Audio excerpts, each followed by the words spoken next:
दत्त जयंती माहिती. मार्गशीर्ष पौर्णिमेच्या दिवशी मृग नक्षत्रावर सायंकाळी दत्ताचा जन्म झाला.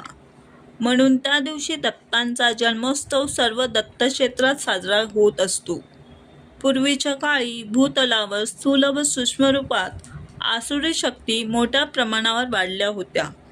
त्यांना दैत्य म्हटले जात असे. देवगणाने त्या आसुरी शक्तींना नष्ट करण्यासाठी केलेले प्रयत्न असफल झाले. तेव्हा ब्रह्मदेवाच्या आदेशानुसार वेगवेगळ्या ठिकाणी वेगवेगळ्या रूपात दत्त देवतेला अवतार घ्यावा लागला. त्यानंतर दैत्य नष्ट झाले. तो दिवस दत्त जयंती म्हणून साजरा करतात. दत्त जयंतीचे महत्त्व.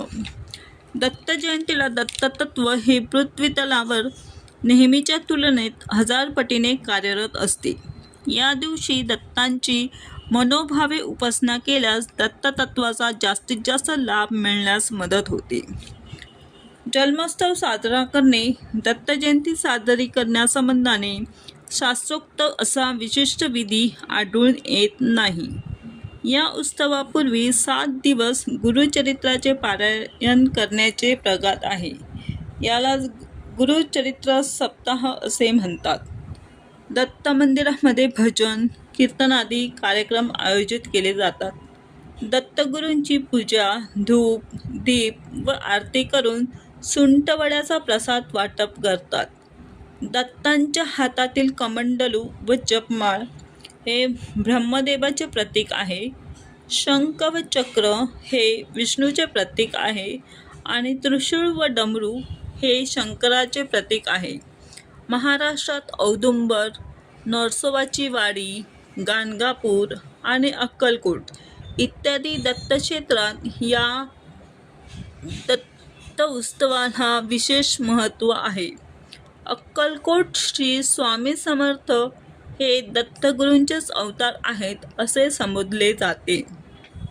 दत्त श्री गुरूंचे करूया ध्यान, वंदू प्रेम भावे. ब्रह्मा विष्णू व महेश एकत्र आले, मनहि न्हाले भक्ती डोई. अनुसया उदरी धन्य अवतार, केलासे उद्धार विश्वाचा या. माहुर गडावरी सदा कदा वास, दर्शन भक्तास देई सदा. चैतन्य झोळी विराजे काकेत, गायीच्या सेवेत मन रमे. 24 गुरूंचा लावलिया शोध, घेतलासे बोध विविध गुणी. श्री स्वामी समर्थ.